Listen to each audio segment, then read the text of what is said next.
Tá valendo aí? Vamos lá. Bom, a gente parou nessa guerra da independência onde? Falando do conflito entre esses dos países árabes com Israel. E eu falei para vocês que a gente ia continuar hoje porque a gente tem muita coisa ainda para falar, muita coisa importante para a gente poder entender aí esse conflito entre essas duas nações. Deixa eu só ajeitar um negocinho aqui. Deixa eu...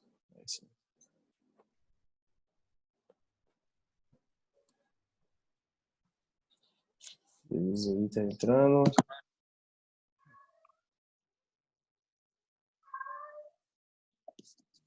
Vamos lá. Então, olha só. Nessa guerra da independência, ela tem a ver ali, então, com o período em que nós temos a chegada, a criação do Estado de Israel, né? Eu comentei ontem com vocês que a partir desse momento os estados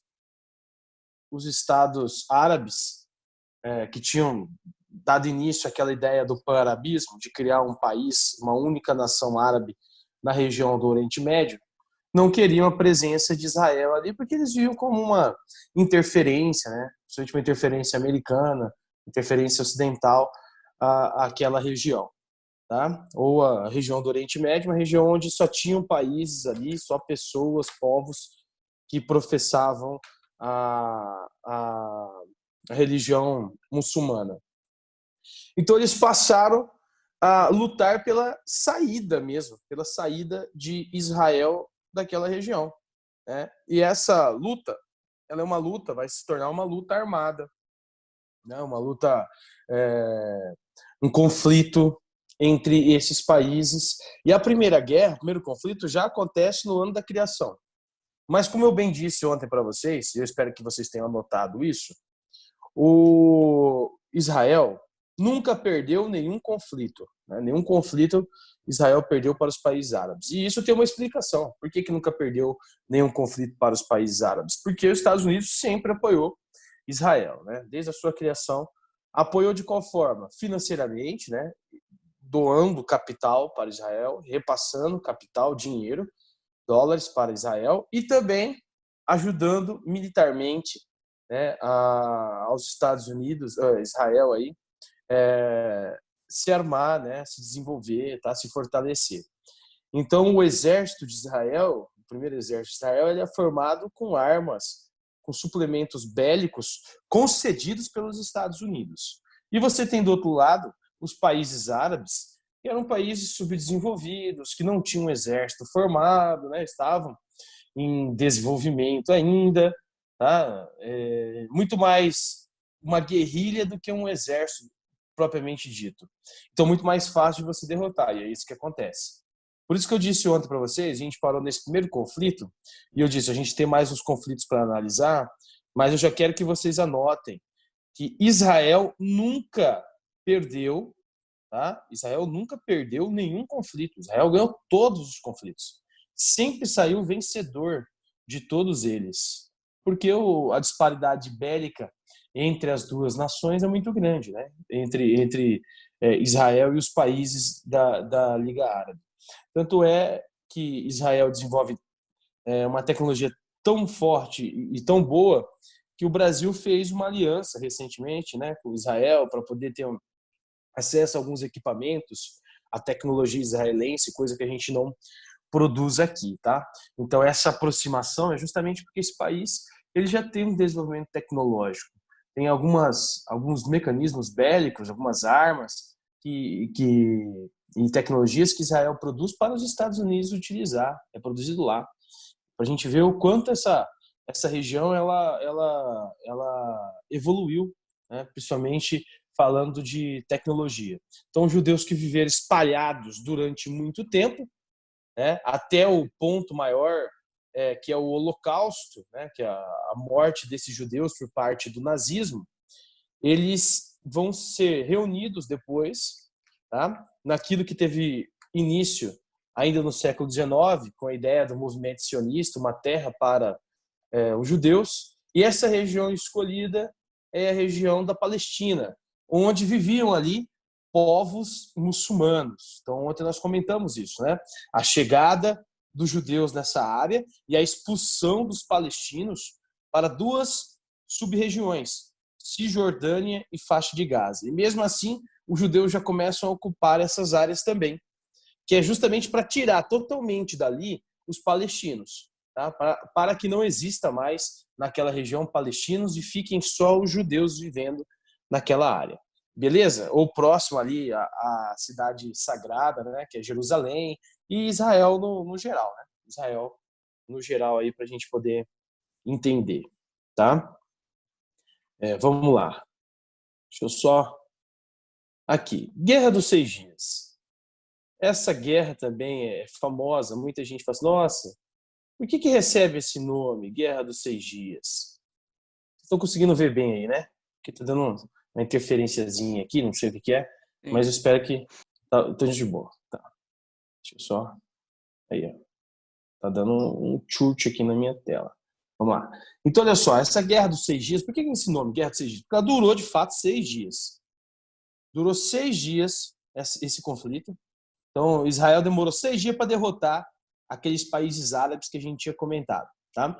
Depois da Guerra da Independência, os países árabes derrotados foram, se reuniram, né, arquitetaram um novo plano, uma nova tentativa de derrotar Israel e expulsar os judeus daquela região. Tá? Então, eles vão de novo ali, em 67, tentar combater os judeus. E novamente eles vão ser o quê? Derrotados. Beleza? Porque Israel vai antecipar o ataque da Síria, do Egito e da Jordânia. Né? E essa antecipação dura apenas 6 dias. E aí ele vai incorporar também áreas que não pertenciam a ele. Tá? E essas áreas eu quero que vocês prestem muita atenção em quais são elas. Primeira lá, ó, cidade de Jerusalém. Então, lembra que eu comentei com vocês em 48, com a criação do Estado de Israel, né? A Jerusalém era administrada, dividida, né? A parte oriental ficava sob o comando da Jordânia e a parte ocidental sob o comando de Israel. Depois da Guerra dos 6 Dias, Israel não quis mais saber desse domínio da Jordânia, tomou essa parte que pertencia à Jordânia e passou ele a administrar Jerusalém. Tá? E aí ele tornou Jerusalém a capital de Israel. E presta atenção nisso, porque quem tornou a capital foi o governo judeu, porém, a ONU não reconhece Jerusalém como capital de Israel. Tá? A capital continua sendo Tel Aviv. E por que isso? Porque aí essa zona, como ela representa, tem uma importância para as 3 grandes religiões monoteístas, a ONU determina que essa área é uma área é uma zona internacional. Então, ela não pode virar capital de Israel, justamente para evitar ali novos conflitos. Né? Então, a capital oficial, quando vocês pegarem o livro, vocês vão ver também, é Tel Aviv. Apesar de Israel falar, não, nossa capital é Jerusalém, mas ninguém reconhece, né? A não ser alguns governos, como os Estados Unidos reconheceu que Jerusalém é a capital, tanto é que ele mandou trocar a embaixada, saiu de Tel Aviv e foi para Jerusalém. O Brasil, o atual governo, também reconheceu, né? E tem aí uma tramitação para levar a capital para Jerusalém. Isso aí gera algumas implicações, né? Acordos internacionais, os países árabes não concordam com essa ideia, e aí você tem acordos econômicos. Então, quando você faz isso, algumas sanções vão ser criadas. Né? Os países árabes podem parar de comprar, por exemplo, parar de vender petróleo para os Estados Unidos, e é isso que vai acontecer na década de 70. Tá? Daqui a pouquinho a gente vai ver. O primeiro choque do petróleo é justamente por essa postura autoritária de Israel e com o apoio dos países do Ocidente, os países desenvolvidos. E aí os árabes fazem o primeiro choque do petróleo. Tá? Aí outra região que eles tomaram, Península do Sinai. Essa Península do Sinai, ontem eu falei para vocês, é uma região que liga o Oriente Médio ao Egito, né, que é o país ali que está no norte do continente africano. Tá? A Península do Sinai é uma região sagrada para os egípcios. Tá? É sagrada para os cristãos também, né, mas é principalmente sagrada ali para os egípcios. E Israel, quando derrotou esses países árabes, também incorporou a região da Península do Sinai. E a faixa de Gaza, ela está ligada à Península do Sinai, também foi dominada ali por Israel. Tá? Colinas de Golã, na Síria. Por que Israel tomou essa região da Síria? Já vou definir aqui para vocês que o Oriente Médio ele não tem rios que cortam ele, né, de forma igual ali, tá, ou cortando toda aquela região. São poucos os rios que existem ali, certo?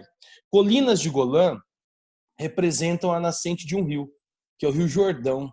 E que se vocês forem olhar, não sei se alguém já viajou para lá, o Rio Jordão, ele é bem fraquinho a vazante dele, tá? É um riachinho assim, um trechinho de água só. Beleza? Mas é o rio que corta aquela parte do Oriente Médio. Então, a escassez de água é algo que marca o Oriente Médio. Falta água lá para eles. Isso é um outro complicante. Né? A gente já até, ontem até acho que eu comentei com vocês, que durante uma forte seca, isso há 1.500 anos atrás, né, um pouco mais agora, uma forte seca fez com que os hebreus migrassem da Palestina para o Egito. Por quê? Qual que era o objetivo? Ter acesso à água, ter acesso à comida no solo, né? Solo muito seco, semiárido, tá? Falta de água, isso prejudica, né? Vai prejudicar ali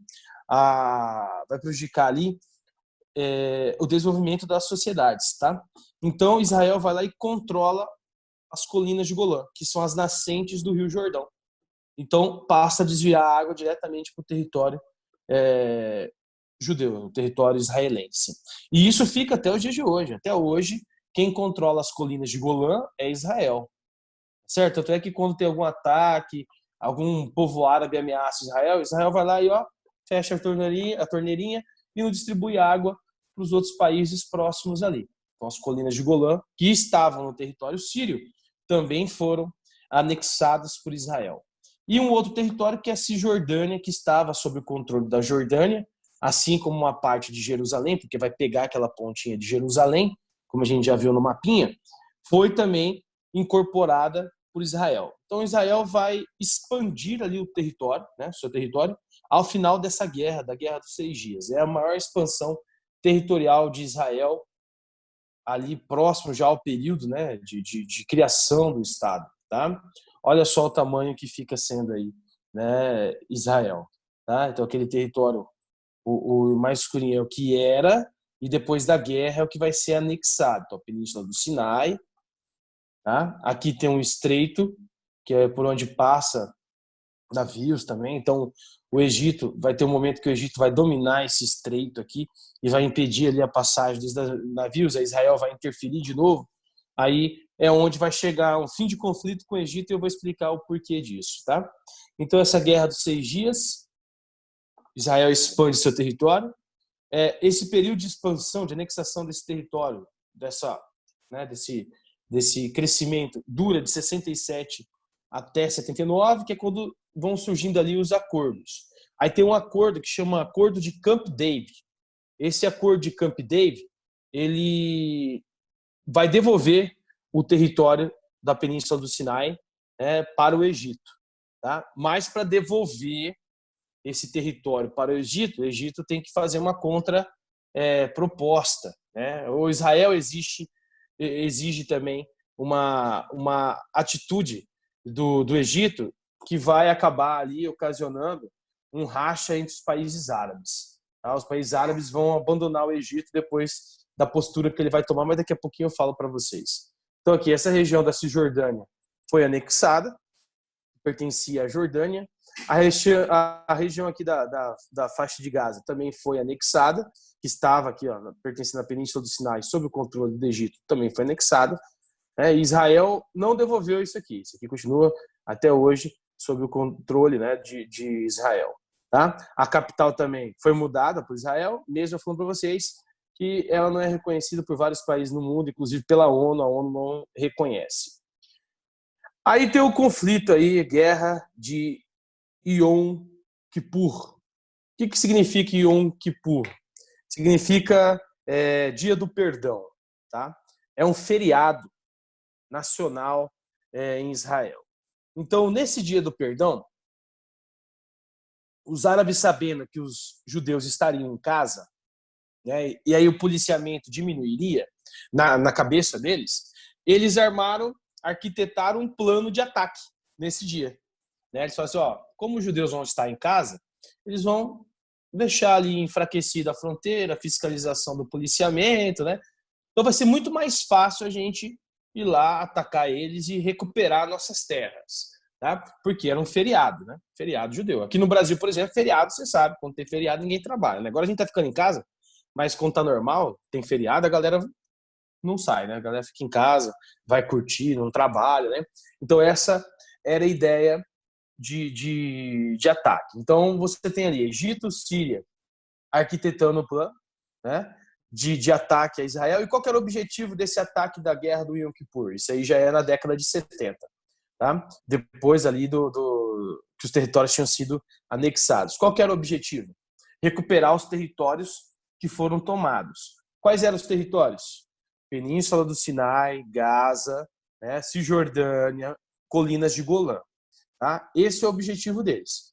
E Cisjordânia, né? Recuperar aquilo ali que foi tomado por Israel. Tá? Só que Israel faz o quê? Antecipa, né? Prevê ali, consegue interceptar os ataques e derrota novamente os países árabes. Mais uma vitória em conflito. Com isso, com essa derrota no conflito, os árabes decidem que não tem mais como vencer belicamente, né? Mas tem como você interferir agora na economia, né? Então a melhor guerra para os árabes nesse momento não é mais ir para o campo bélico, porque eles vão perder. Israel estava muito bem armado, mas eles vão para o campo econômico. De qual forma? Eles criam a OPEP, que a gente já comentou aqui também, né? Organização dos Países Exportadores de Petróleo. Tá? E ali tem uma grande reserva de petróleo, os países europeus e os Estados Unidos têm um interesse muito grande nessa área, a gente já comentou também, um interesse geopolítico em cima desse recurso, e eles passam, então, a controlar ali a produção desse petróleo. E fazem algo além, né? Além do controle. Eles diminuem a produção, então as indústrias vão produzir menos o barril do petróleo, e eles aumentam o preço do barril. Então, vamos supor que o barril que era vendido a 12, 13 dólares, no outro dia, ele subiu o preço para 50 dólares. Então, de 13 para 50, olha só a diferença. Tá? E ainda diminuiu a produção. Fez ali uma espécie de lei da oferta e da procura, né? Quando você reduz o preço, quando você reduz a produção, aumenta-se o preço. Isso é justificável dentro do capitalismo. Então, eles partiram para a guerra econômica com as potências. Tá? E é óbvio que isso vai desagradar as potências, principalmente os Estados Unidos, que desde esse período tem sim o intuito de ocupar o território do Oriente Médio. Né? Depois vai fazer algumas guerras ali no Oriente Médio, vai apoiar o Kuwait contra o Iraque, depois tem a invasão do Iraque, aí tem todo esse combate contra o Irã. Por quê? Porque tem uma ideia, né, por trás, uma ideia de dominação do Oriente Médio para poder dominar esse recurso. Mas, vamos lá. Então, com a diminuição da produção do barril de petróleo e a elevação do preço, gerou ali uma quebra econômica. Então, os países que eram dependentes do petróleo do Oriente Médio, eles foram enfraquecendo a sua economia. Entre eles, nós temos quem? Estados Unidos, né? União Europeia, tá? Países aqui da América do Sul que compravam deles, certo? Então, há ali um movimento de retração econômica, de crise econômica. Essa crise econômica da década de 70 é o primeiro choque do petróleo. Depois tem o segundo choque do petróleo no final da década de 70. Tá? Esses dois movimentos são movimentos de crise econômica. Os Estados Unidos vai entrar num colapso econômico tão grande que ele muda o modelo econômico dele. O modelo econômico dele, que era o fordismo keynesianista, onde o Estado intervém na economia, né, promovendo aquelas grandes obras, gerando emprego e dali gerando a renda do trabalhador, isso vai mudar. Tá? Isso é mudado. Por quê? Porque não tem como se sustentar mais. E aí é que é criado o neoliberalismo na década de 70, como um ponto vai ligando ao outro. Aí surge o neoliberalismo que nós seguimos até hoje. Então o neoliberalismo só surgiu por causa do choque do petróleo. tá? Porque os árabes fizeram esse movimento de diminuição da produção e elevação do preço. Então tá ligado, né? O primeiro choque do petróleo tá ligado aí, tá? Essa crise econômica. Aí você fala assim, mas essa crise econômica chegou aqui no nosso país? Chegou no Brasil na década de 70? Chegou. É justamente o período em que o Brasil vive ali o maior crescimento, né, econômico dele com os militares. É o período que conhecido, tá? Conhecido como milagre econômico. A gente estava crescendo bastante. No final da década de 70 vem a crise, o Brasil tem que modificar ali o seu sistema produtivo de combustíveis. E aí é que vai surgir o quê? O etanol. Por quê? Para não ficar dependente só do petróleo, o Brasil que extraía só naquela parte litorânea, não conhecia ainda o pré-sal, o Brasil vai desenvolver um combustível alternativo, baseado ali na produção, né, no manuseio da cana-de-açúcar, tá? Que é o etanol. Então, isso também foi uma diversificação econômica. Só que na década seguinte, os países que emprestaram dinheiro para a gente, os Estados Unidos, por exemplo, tinham que pagar sua dívida. E com a crise econômica ocasionada pelo primeiro choque do petróleo, começaram a cobrar juros em cima dos empréstimos que tinham feito para os países subdesenvolvidos. Quem é que estava na lista? O Brasil. Tá? Então, os juros aumentaram, o Brasil tinha que pagar. Para poder pagar, teve que investir onde? Setor primário.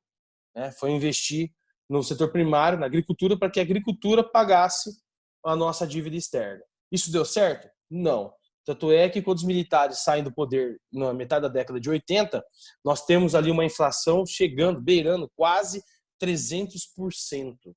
Tá? Depois nós temos um governo transitório que vai esconder ali a crise, né? Não vai mostrar o quanto estava desvalorizada a nossa moeda, porque queria eleger a maioria dos governadores também, então há um interesse político, por isso que não fala. Mas aí vem a década de 90 e mostra pra gente que a gente está quebradinho. Né? Tem a troca, sai a ditadura e entra a democracia novamente, mas o Brasil não consegue se reestruturar logo no início da década de 90. E aí tem as trocas dos presidentes que a gente vai comentar, tá bom? Bom, em 79 foi assinado ali o acordo que eu tinha comentado com vocês de Camp David. Esse acordo previa o quê? Previa uma aliança, né, uma paz, tá, entre Israel e Egito.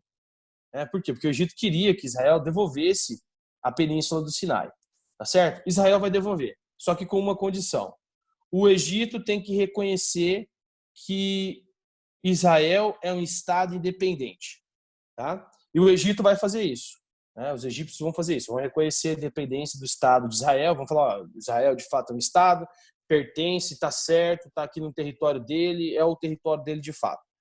Aí você fala assim, Israel devolveu o território, está tudo bem. Não está tudo bem, porque os países árabes passam a enxergar o Egito como um traidor, né? Como um país que se vendeu, né, para Israel. E desde então há um racha na comunidade árabe que tinha ideia de criar um grande país muçulmano nessa área, né, nessa região. Beleza? Bom, aqui é a expansão, ó, mais um pouquinho, né, da expansão, Guerra dos 6 Dias, depois da Guerra de Yom Kippur, o domínio de Israel nessa área, beleza? Nesse mapinha está mostrando aí o que foi esse domínio. Aqui nós temos um estreito, né, que vai permitir a passagem, então esse aqui também foi controlado pelo Egito, depois retomado por Israel, então Israel passa a ter o controle dessa área, justamente para liberar ali, né, a passagem de combustível da Arábia Saudita para os países europeus e indo para os Estados Unidos também, os países que saem daquela área ali, daquela região. Pessoal, alguma dúvida com tudo isso aí que eu falei dos conflitos? Alguém quer perguntar alguma coisinha? Está aberto agora para vocês. Pode perguntar.